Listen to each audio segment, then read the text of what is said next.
I was so moved by yesterday's pause on purpose myself because, hey, let's face it, we've all been hurt by gossip. And quite frankly, if truth be known, we've hurt others with gossip. And maybe you don't have that problem. But I know in my earlier days, that was a problem I used to have. Well, today's pause on purpose gives us more tools to understand how to nip gossip in the bud. And I'm going to be giving us four key questions at the end of today's pause to equip us even further. Here's today's pause verse. Proverbs 26:20. Proverbs 26:20. Fire goes out without wood, and quarrels disappear when gossip stops. Boy, is that a great verse or what? Just as fires go out when there's no fuel, so quarrels disappear when gossip stops. Did you hear that? Gossip is like fuel to a fire. Boy, and we all know the damage fires can do.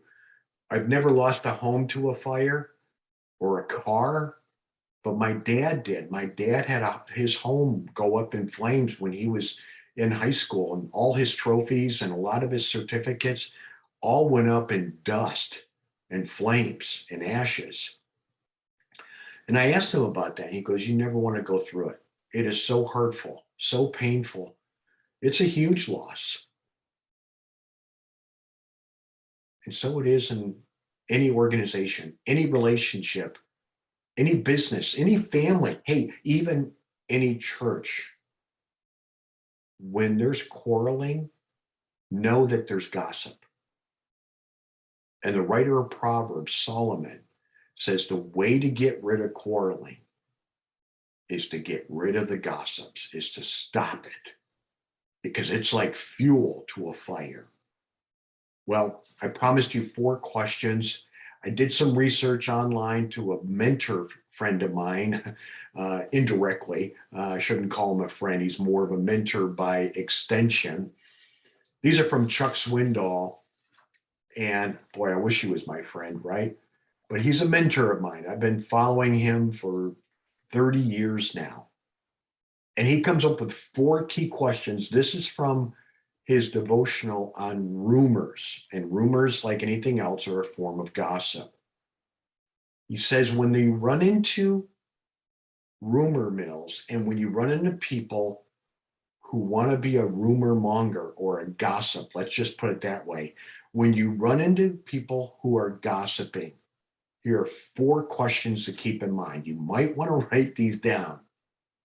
Number one, ask them to identify the source by name. If someone's determined to tell you something, ask them where they heard it and demand nothing less. That right there will probably silence the gossip.